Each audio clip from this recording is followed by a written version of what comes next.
వారికి ధన్యవాదాలు తెలియజేస్తున్నా. ఎందుకంటే మేము ఏదైతే పెట్టుకున్నామో ఆ గ్లాస్ సింబలర్ అని అది గుర్తు మాకు ఇచ్చినందుకు వారికి ధన్యవాదాలు తెలియజేస్తా ఉన్నా. అదేవిధంగా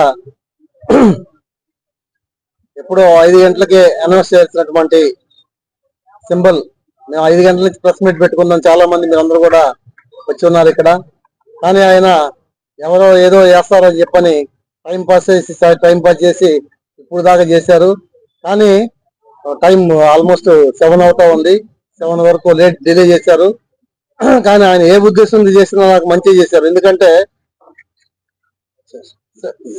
సప్తమి వచ్చింది, అష్టమి పోయి షష్ఠి పోయి సప్తమి వచ్చింది. ఇప్పుడు ఆ టైంలో నాకు అనౌన్స్ చేయాలి. ఎందుకంటే ఇక్కడ ప్రతి ఒక్కటి కూడా ఒక మంచి జరిగేటప్పుడు పంచభూతాలు సహకరిస్తాయి, అన్ని సహకరిస్తాయని చెప్తారు.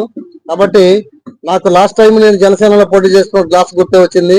ఇప్పుడు కూడా మళ్ళీ ఎక్కడ పోయాం అక్కడ ఎత్తుక్కోవాలని మళ్ళీ సేమ్ గ్లాస్ గుర్తే వచ్చినందుకు నేను చాలా సంతోషం. భగవంతుడికి కూడా ధన్యవాదాలు తెలియజేస్తున్న దేవుడికి కూడా. ఎందుకంటే ఎక్కడ పోగొట్టుకున్నాం అక్కడ ఎత్తుకోవాలని మళ్ళీ నా గ్లాసే రావడం చాలా సంతోషకరం. అయితే చాలా మంది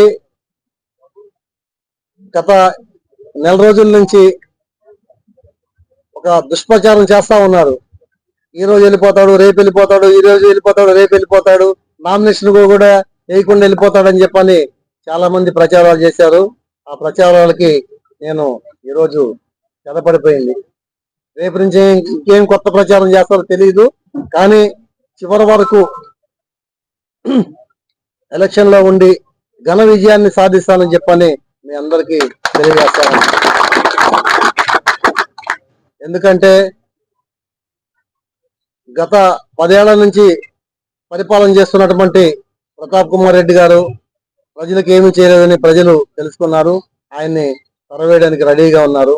అదేవిధంగా టీడీపీ పార్టీ ఇంకొక ఆయనకి రెడ్డి గారికి ఇచ్చింది.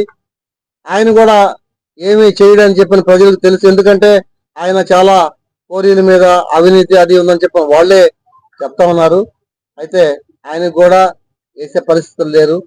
అయితే వీళ్ళందరూ ఇద్దరు కలిసి నిన్న ప్రెస్ మీట్ పెట్టారు. కావ్య కృష్ణారెడ్డి గారు. నేను ఆయన గురించి ఎక్కువ మాట్లాడకూడదు అనుకున్నాను, కానీ సందర్భం వచ్చింది కాబట్టి మాట్లాడాల్సి వస్తుంది. ప్రెస్ మీట్ పెట్టి ప్రతాప్ కుమార్ రెడ్డి గారు ఇలా చేశారు, సుధాకర్ ఇలా చేశాడు అని ఏకవచనంతో వాళ్ళు ఇద్దరు ఏకమైపోయి 10 ఏళ్ల నుంచి పరిపాలన చేస్తున్నటువంటి అతను ఆయన ఏమనుకుంటా సుధాకర్ సింగిల్ డిజిట్ వెళ్ళిపోతాడని చెప్పాను అతని మీద అరగంట సేపు ప్రెస్ మీట్ పెట్టాడు. ఆయనే పెట్టాడు ఒక ఏదో ఛానల్లో ఇంటర్వ్యూ ఇస్తూ, సుధాకర్ ఏంటి ఇండిపెండెంట్ గా నిలబడ్డాడంటే ఆయన ఏం చెప్పాడంటే సుధాకర్ రాజకీయ నేపథ్యం కలిగినటువంటి కుటుంబం నుంచి రాలేదు, ఒక అనామకుడు మామూలుగా వచ్చినటువంటి వ్యక్తి, అతనికి సింగిల్ డిజిట్లు వెళ్ళిపోతాడు, ఆయన గురించి నేను మాట్లాడని చెప్పినటువంటి వ్యక్తి హాఫ్ అన్ అవర్ నా గురించే మాట్లాడాడు. ఒక హాఫ్ అన్ అవర్ నా గురించే మాట్లాడాడు. సాయంత్రం అయితే ఇద్దరు ప్రతాప్ కుమార్ రెడ్డి సుధాకర్ ఇద్దరు ఒకటే. సాయంత్రం అయితే పగలంతా స్వప్న అభ్యర్థి, రాత్రి అయితే ఇద్దరు ఏకమైపోతారు అని చెప్పని ఆయనే చెప్తా ఉన్నాడు.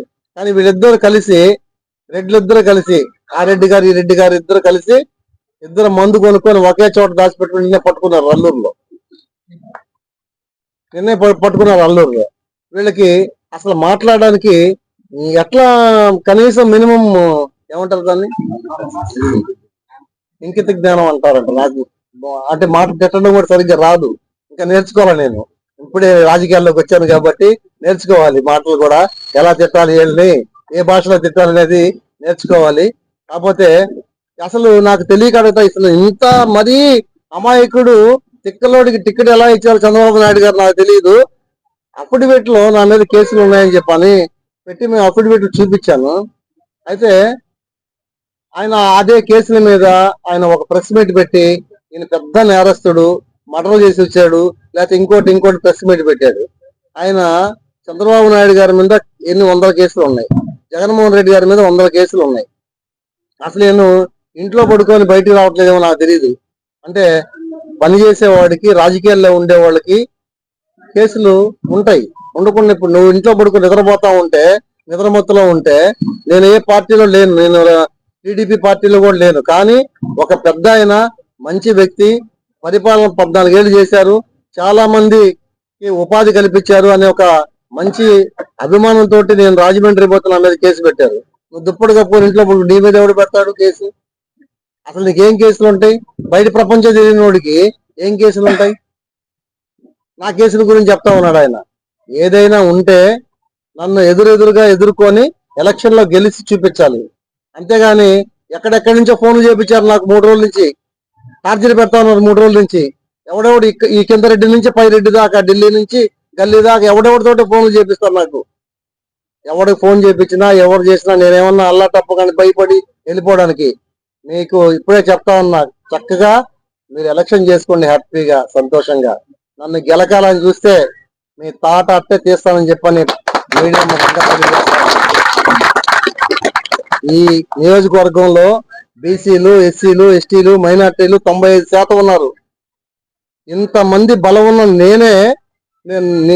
నేనుంటే ఏమీ లేని అనామకుడు నన్ను బెదిరిసి వెళ్ళిపోతాను నేను.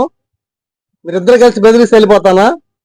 మీరిద్దరు కలిసి ఏకమయ్యి మీరు ఏదో నాటకాలు వేస్తా ఉన్నారు. మీ ఇద్దరికి కొన్ని రోజుల ప్రజలు తాటాకులు కట్టి నడువుకి తిప్పే రోజులు దగ్గరకు వచ్చాయి. జాగ్రత్త.